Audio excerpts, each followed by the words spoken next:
السلام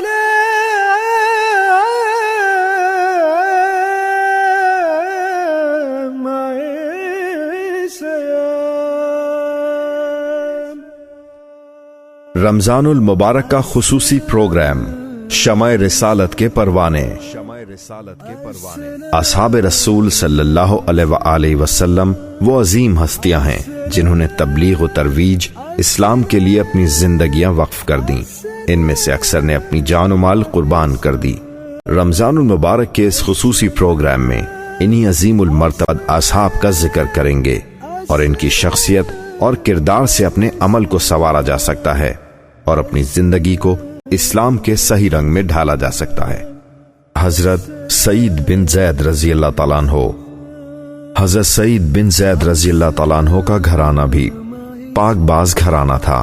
آپ کے والد دین ابراہیمی کی پیروی کرتے تھے اور خدا واحد پر مکمل یقین رکھتے تھے، اس لیے آپ کے ذہن پر بھی انہی کے اثرات مرتب ہوئے اور آپ کے دل میں بھی برائیوں سے نفرت پیدا ہو گئی۔ چنانچہ جب اسلام کی دعوت آپ تک پہنچی تو آپ نے فوراً اس دعوت کو قبول کر لیا۔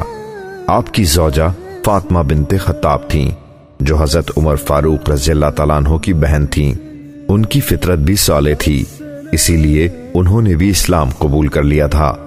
دونوں میاں بیوی کو قرآن سے بے حد لگاؤ تھا اور انہوں نے حضرت خباب سے رجوع کیا جو ان کو گھر پر آ کر قرآن پڑھانے لگے۔ کچھ عرصے بعد جب آپ کی زوجہ فاطمہ رضی اللہ تعالیٰ عنہ کے بھائی عمر بن خطاب اپنے چچا ابو جہل کے کہنے پر حضور اکرم صلی اللہ علیہ وآلہ وسلم کو نعوذ باللہ قتل کرنے کی نیت سے تلوار نکال کر روانہ ہوئے تو راستے میں ایک صحابی سے ملاقات ہوئی۔ انہوں نے کہا، عمر کہاں جا رہے ہو؟ بولے، محمد صلی اللہ علیہ وآلہ وسلم کو قتل کرنے۔ حضرت سعد رضی اللہ تعالیٰ عنہ نے کہا، پہلے اپنے گھر کی خبر تو لو، تمہاری بہن اور بہنوئی دونوں مسلمان ہو چکے ہیں۔ چنانچہ آپ نے وہیں سے اپنی بہن کے گھر کا رخ کیا اور جب وہ پہنچے تو اس وقت بھی حضرت خباب ان کی بہن اور بہنوئی کو قرآن کی تعلیم دے رہے تھے۔ انہوں نے آتے ہی حضرت سعید بن زید رضی اللہ تعالیٰ عنہ یعنی اپنے بہنوئی کو یہ کہہ کر مارنا شروع کر دیا کہ تم اسلام لے آئے ہو۔ اس پر ان کی بہن اپنے شوہر کو بچانے آئیں تو ان کو بھی چوٹ لگ گئی اور ان کے سر سے خون بہنے لگا اور بولی، ہاں ہم اسلام لے آئے ہیں، اب تم جو چاہو کر لو۔ یہ سن کر وہ مبہوت ہو گئے، غصہ کم ہوا اور بولے، اچھا مجھے دکھاؤ تم کیا پڑھ رہے تھے؟ ان کی بہن نے کہا، پہلے غسل کر کے آؤ۔ چنانچہ وہ غسل کر کے آئے اور قرآن پڑھنے لگے۔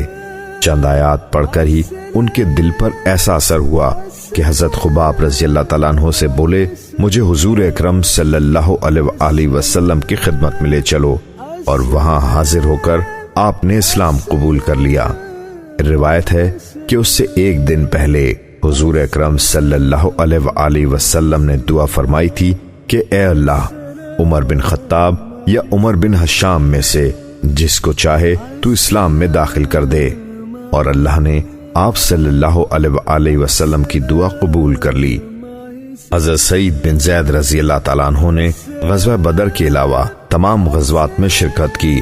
غزوہ بدر میں آپ اس لیے شریک نہ ہو سکے کہ حضور اکرم صلی اللہ علیہ وآلہ وسلم نے آپ کو سرزمین شام کی طرف بھیجا تھا۔ جب آپ وہاں سے لوٹے تو حضور اکرم صلی اللہ علیہ وآلہ وسلم نے ان کو جنگ بدر کے مال غنیمت میں سے حصہ دیا۔ اس پر آپ نے عرض کی، یا رسول اللہ، میرا اجر و ثواب؟ آپ صلی اللہ علیہ وآلہ وسلم نے فرمایا، تم کو بھی اتنا ہی اجر و ثواب ملے گا جتنا غزوہ بدر میں شرکت کرنے والوں کو ملے گا۔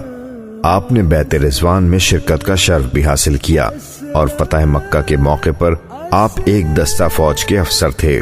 حضرت سعید بن زید رضی اللہ تعالیٰ عنہ نے حضرت ابو بکر صدیق رضی اللہ تعالیٰ عنہ کے دور میں بھی کئی معرکوں میں شرکت کی۔